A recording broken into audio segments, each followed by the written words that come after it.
Hey, this is Joe from Citrus County Porch Life, bringing you a daily word for men. And the word for today is comprehensive.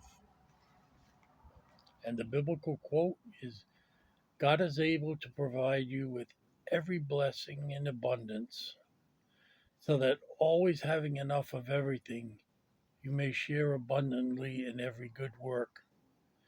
And that is from 2 Corinthians 9:8.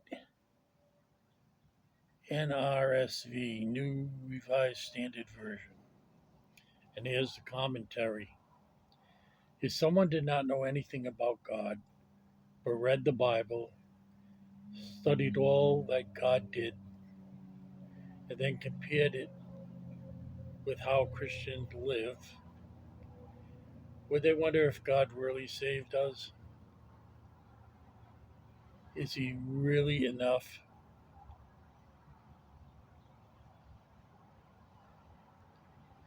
God's salvation is comprehensive. It is not limited liability coverage. Jesus paid our insurance in full. Not only did He provide the insurance, but also the means to live abundantly. The issue is not His provision, it's our dependence. Do we live like we really need Him? Most of us live without desperation. Who wants to be desperate? There are times that we need Him, and He is faithfully there for us. But He wants us to get to that place of needing Him every day. And the question for today is, how can you learn to depend on God daily? For me, answering this question was a realization that the grace of God is what sustains us, what sustains the universe, the earth, the atmosphere. And the grace of God has His own power outside of the Godhead. So, every single atom, every single subatomic particle, protons, neutrons, was made by God and is controlled by God. So it is very real, this grace that sustains this whole universe, trillions and trillions and trillions of miles wide and long.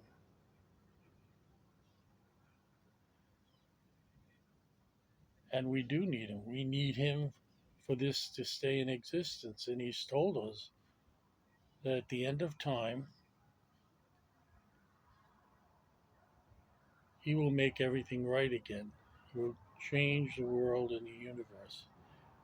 Here on earth, we won't need a sun.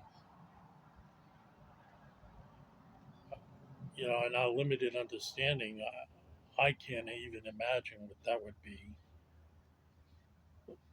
Since everything that I am, uh, I'm not excluding God from this and giving you a kind of uh, atheistic thing, but my whole body, the energy in my body, comes from the sun, which God made and which comes to us every day from 93 million miles away. And when I was a little kid, I thought 93 million miles away. That is so much.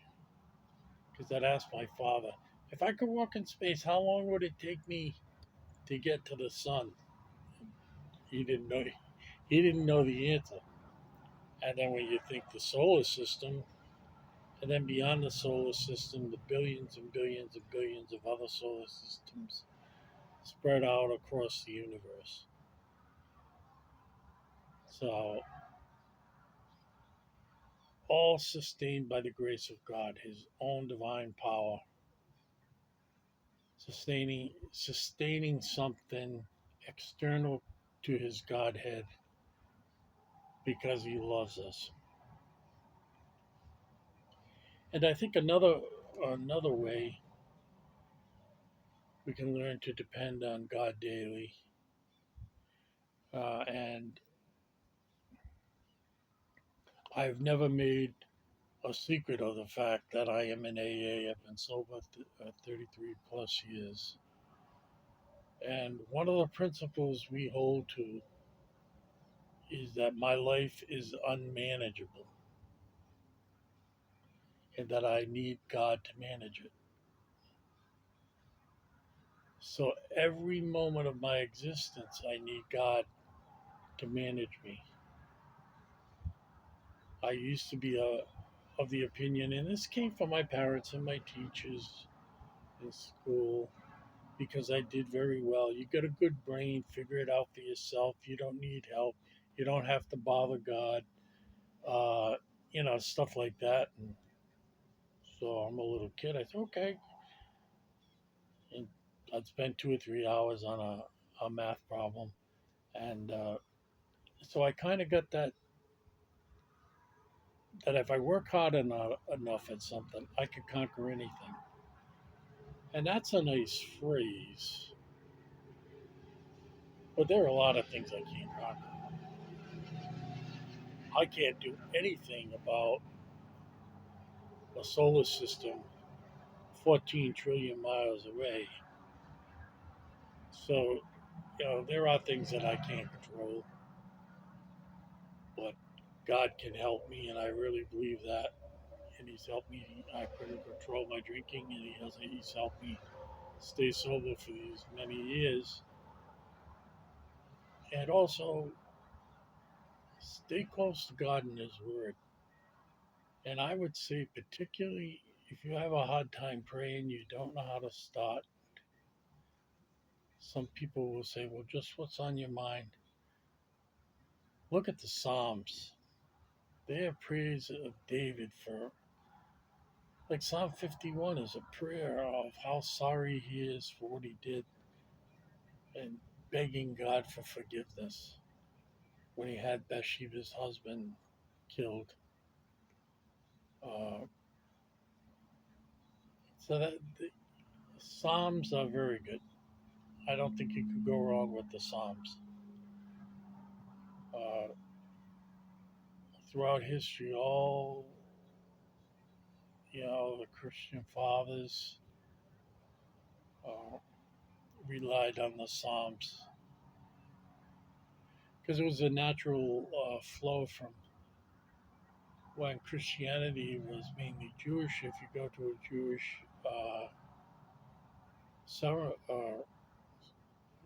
Passover, they sing the Psalms, just like some Christian, the more ritualistic liturgical churches do the same. I know in the Catholic and Orthodox churches and in the Episcopal Church, the Psalms are sung. I think probably true in Lutheran, although I've never been to a Lutheran service, so I couldn't say. Uh, so that's my 2 cents on it. So as I mentioned before, these are being taped ahead of time, and we're up to the 10th, which is Thursday. We are supposed to Tuesday night into Wednesday morning is supposed to be the height of the hurricane that is going to hit Western Florida, and I am in Western Florida. I'm in a town called Homosassa in Citrus County, Tampa. Well, St. Pete is about three counties south of me. I'm about 60, 70 miles north of Tampa. Uh, I'm very lucky situated where I am because off in the distance there I'm pointing directly west, like 56,000 acres of old growth forest. So we are not in a flood zone. It is not built up. It won't be built up. It's a reserve. Hopefully, it won't ever be built up. And but people just up the street in a town called Crystal River, It's very low lying. My elevation is 33 feet. Their elevation is 0.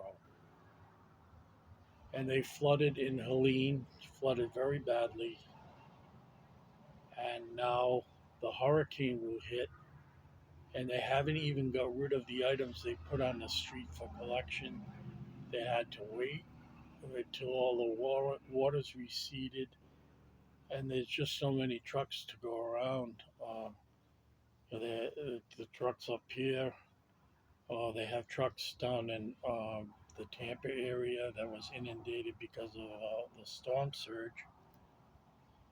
Uh, the way it's built, it's like that. The water goes right up and then hits Tampa. And I think now, if they were choosing where to put the city of Tampa, they wouldn't put it where they did.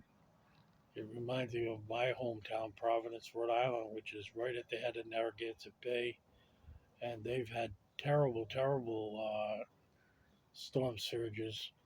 We were hit by a Category 3 hurricane in 1954. I was alive. I was 4 years old. And we lived in a tenement house. It was a 3-story tenement house. We lived on the second floor, and it flooded to the second floor. It's right at the bend of a river, and the firefighters had to come in their boats and take us out. And it was exciting to me. But now that I've reached senior status, I think of my poor mother, how she must have been so afraid for all of us. And of course, I'm happy meeting the firefighters, taking us out the window. It was all something very exciting for me. And when I look back at it, uh, well, it was a kid's outlook. That's exactly what it was. And they took us up to the hospital and immediately gave us shots because a lot of the water that came in the house was wastewater. And they gave us immunoglobulins so we wouldn't get hepatitis A. And they didn't have the little disposable needles then. You got the ones that were heated up and reused, and that, and they gave it to you in your butt. You had to drop your pants. I was screaming, and so were my brothers. I had my brother Mike and my sister Virginia, and my mom was pregnant with my brother Jimmy. And more kids would come along later, but we did have another bad hurricane in '62. And how they solved it then was they just built a hurricane barrier so Providence didn't get flooded so much anymore. But the towns down from Providence did. Warwick, Cranston, North Kingston, Newport, all those towns. What didn't come up into Providence went into their towns. So it wasn't the ideal solution, but Providence was the business center, and the banks got flooded, and records ruined, and the post office got flooded. And I remember that very well. So it is scary. It wasn't to me then, but with maturity, the loss of life, the loss of all your. Maybe you had a favorite recliner, and boom, it's gone. It's wet, moldy, gone. So I'm getting carried away here talking about hurricanes, and we were discussing the Word of God, but it all relates. And so God bless you. Say a prayer for us here in Citrus County. And that's all I could ask. I would very much appreciate prayers. And if you like it, hit like. And if you really like it, hit subscribe. And I'm trying to get ahead on these so I won't lose any like I did when a hurricane came in 2 weeks ago. So God bless.